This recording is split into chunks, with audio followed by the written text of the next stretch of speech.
Assalamualaikum warahmatullahi wabarakatuh. Perkenalkan saya nama Dr. Dalpian Enkes SPKKP. Saya adalah seorang dosen di program studi pendidikan dokter tahap sarjana atau S1 di Fakultas Kedokteran Universitas Malahiti, Bandar Lampung. Saya mulai menjadi dosen sejak Februari tahun 2014. Setelah saya mengabdi di rumah sakit swasta selama lebih kurang 17 tahun. Di saat pertama menjadi dosen di program studi pendidikan dokter Universitas Malahiti, saya diberi amanah untuk mengampu mata kuliah atau materi lecture, yaitu resep rasional dokter. Resep rasional dokter ini adalah salah satu materi di Departemen Farmakologi yang bergabung di mata kuliah yang kita sebut adalah di blok Basic Medical Science atau BMS. Diberikan pada semester 1 program studi pendidikan dokter tahap sarjana. Sebagaimana kita ketahui bahwa di pendidikan dokter, kurikulum saat ini adalah kurikulum pendidikan berbasis kompetensi. Maka perkuliahan itu dilaksanakan dalam bentuk blok yang terintegrasi dari berbagai departemen atau sistem. Maka saya adalah salah satu dari departemen yang bergabung di blok BMS ini, yaitu Departemen Farmakologi dengan materi resep rasional. Dan pertemuan ini hanya satu pertemuan dari 17 pertemuan yang ada di BMS, baik itu materi-materi lainnya yang dari departemen lain dan untuk Departemen Farmakologi hanya saya. Nah, dalam pelaksanaan kuliah di kedokteran itu tahap sarjana itu ada beberapa proses ya. Yang pertama adalah lecture, yaitu kuliah pakar yang diberikan melalui tatap muka ataupun daring kepada mahasiswa berupa teori-teori.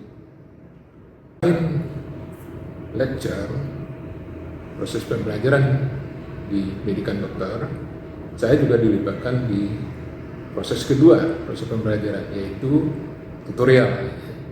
Tutorial ini adalah proses pembelajaran problem based learning. Jadi ada kasus penyakit didiskusikan dalam kelompok kecil antara 10 sampai 15 mahasiswa dengan satu dosen fasilitator. Nah, dosen di tutorial ini fungsinya adalah fasilitator, mengiring memonitor, mengkoordinasikan diskusi itu tetap pada topik pembicaraan, meluruskan yang mungkin tidak benar Tapi diskusi itu adalah mahasiswa. Nah, mahasiswa ini nanti dinilai keaktifan argumentasinya, ketepatan argumentasinya, kemudian tidak monopoli, memberikan kesempatan lainnya, kemudian berbagi ilmu berdasarkan referensi yang dia baca. Nah, di situ kita menilai. Nah, dosen mencatat termasuk juga kedisiplinan kehadiran Nah, nanti pada saat itu ada kasus dibacakan, ada pimpinan diskusinya, ada notulennya yang akan mencatat.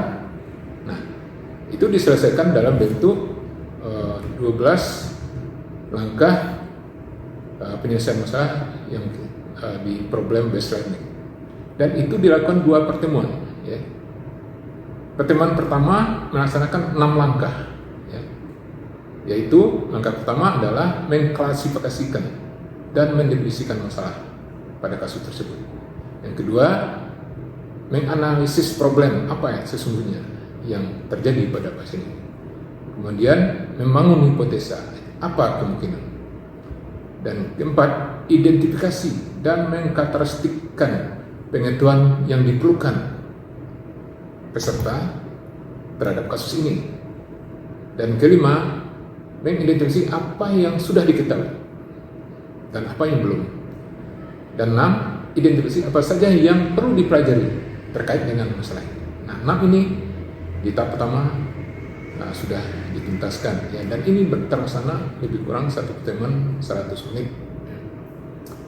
Dan kemudian dilanjutkan pertemuan kedua dengan jeda 1 hari, di mana 1 hari itu dua kali 1 jam mahasiswa itu belajar sendiri ya, dan belajar kelompok untuk menyelesaikan apa yang telah didiskusi di pertemuan pertama tadi.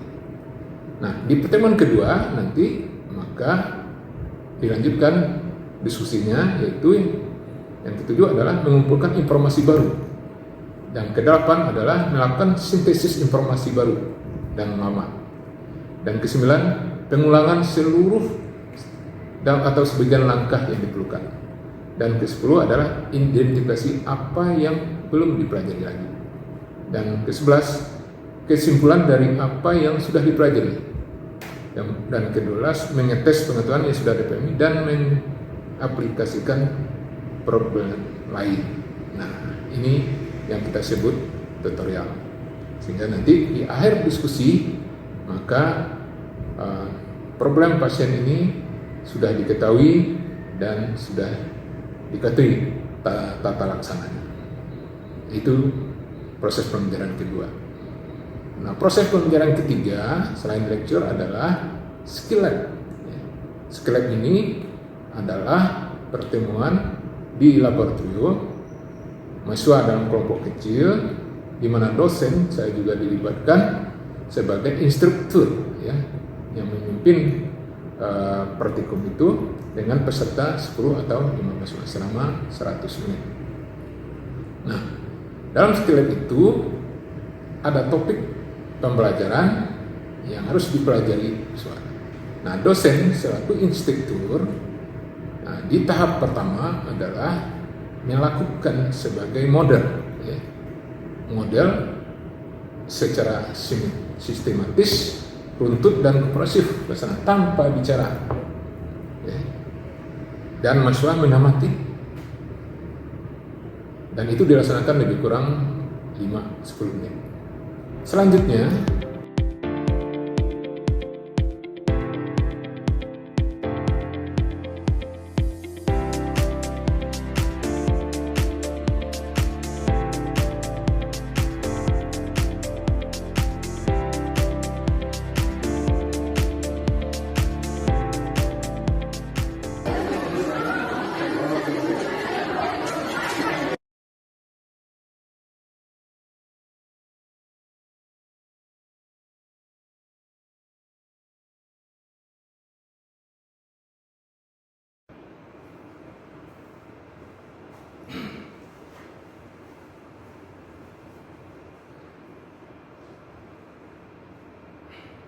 Assalamualaikum warahmatullahi wabarakatuh. Selamat siang pada mahasiswa semuanya. Alhamdulillah pada hari ini kita bisa bertemu lagi untuk melaksanakan kuliah dengan materi riset rasional dokter. Mungkin sebelum kita masuk materi, mungkin sudah ada mahasiswa yang tidak tahu apa itu riset ya. Karena mungkin berobat ke dokter dikasih resep ya. Mungkin sudah ada yang tahu, mungkin juga ada yang belum ya. Baik, lanjut. Nah, ini buku referensi yang mungkin saya akan sendiri yang dibuat untuk mahasiswa kedokteran.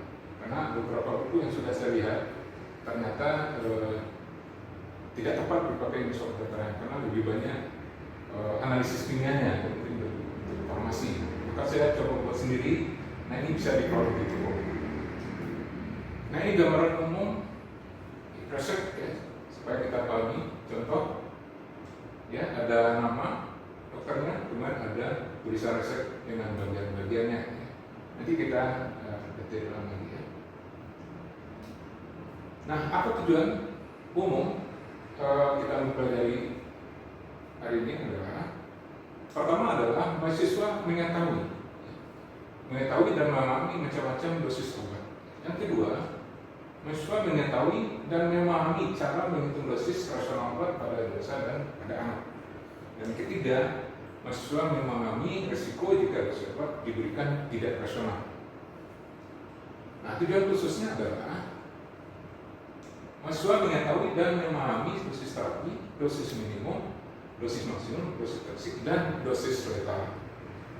Yang kedua, mahasiswa mengetahui dan memahami cara menghitung dosis rasional obat pada dewasa dan anak. Dan ketiga, mahasiswa memahami toksik obat dan resistensi obat. Nah, kenapa kita pentingnya mempelajari resep personal ini? Ini adalah data latar belakang ya. Kenapa perlunya? Ya? Dari kita lihat hasil uji kompetensi mahasiswa pendidikan profesi dokter untuk menjadi dokter harus lulus UKPPD. Nah, salah satu ini adalah ujian OSCE, ya, keterampilan membuat resep ya, di kompetensi 6 ya, tata laksana komputer. Nah, ini yang merah ini adalah nilai nasional. Kemudian yang biru ini adalah institusi kita ya. Nah, dari 6 ini karena terlihat bahwa yang biru masih rendah dari nasional. Dan ini tidak hanya di institusi kita, di seluruh nasional. Jadi artinya apa? Kompetensi mahasiswa dalam membuat resep rasional itu masih berkisaran di bawah 60, masih rendah ya. Nah, oleh karena itu pertemuan kita hari ini mencoba mengantarkan adik-adik semua supaya mengetahui bagaimana membuat resep rasional tersebut. Nah, sebagaimana kita ketahui dalam pendidikan dokter, sebelum resep itu ditulis, maka kita tentu melakukan fisis ya. Pasien berhadapan dengan dokter, maka langkah-langkah yang kita lakukan adalah anamnesis, urusan fisik, urusan penunjang, kemudian tegaklah diagnosa. Nah, ketika tegak diagnosa inilah maka bisa ditemukan terapi atau obat. Nah, terapi ini nanti ada farmakologis, ada non farmakologis seperti bedah dan tindakan lainnya. Nah, yang farmakologis inilah nanti berakhir dengan kita menuliskan resep ya, yang diberikan kepada pasien. Nah, di sini kita harus mengetahui bagaimana cara resep rasional itu. Nah, kita juga harus melihat kenapa latar belakang resep rasional yang penting adalah adanya medication safety ya, di mana dokter itu sibuk, banyak pasien dan banyak pasien baik keadaan biasa dan keadaan darurat, sehingga diperlukan kehati-hatian ya, dokter untuk jangan salah menghitung atau memberi dosis obat untuk menghindari supaya pemberian obat yang aman, medical safety. Nah, ini WHO juga menyampaikan bahwa hampir lebih dari seluruh dunia digunakan obat itu digunakan secara irasional. Apa penyebab kesalahan pemeriksaan obat? Pertama itu adalah pengetahuan yang tidak memadai mengenai indikasi, ya. Kemudian kontraindikasi obat. Dan kedua, tidak mempertimbangkan faktor individu pasien seperti alergi, kehamilan, hormonitas dan obat lainnya. Dan ketiga, salah pasien, salah dosis, salah waktu pemberian, dan salah obat dan salah cara pemberian.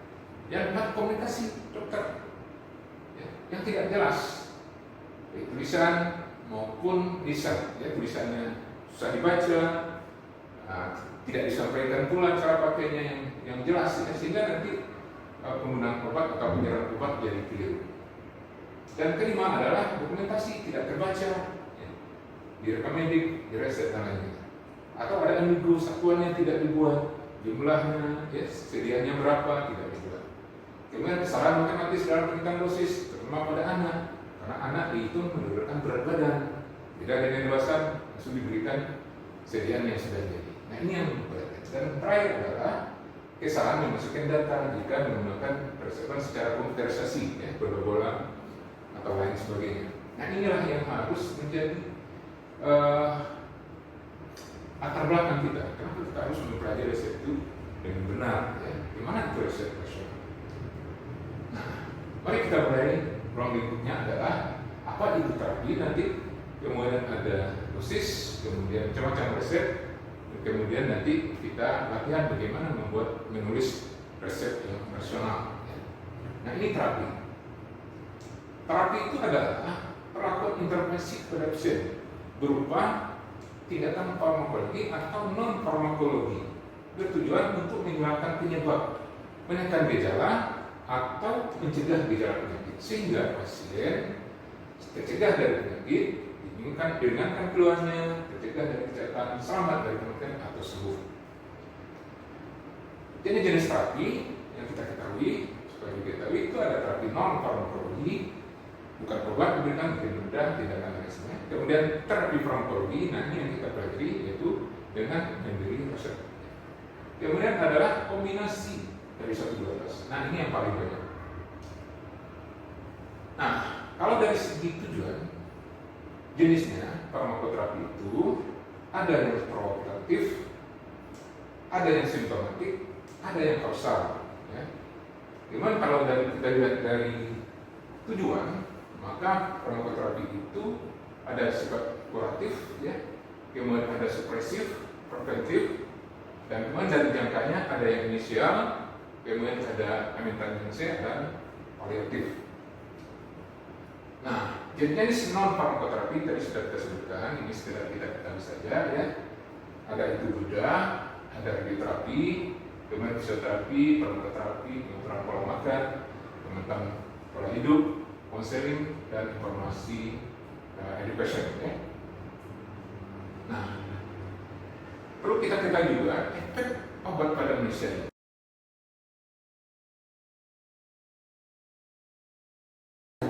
Dengan pasien yang harusnya obat itu disuntik malah dia diminum, apakah itu bisa menyebabkan penyakitnya tambah-tambah atau membaik cuman perlahan, atau bagaimana?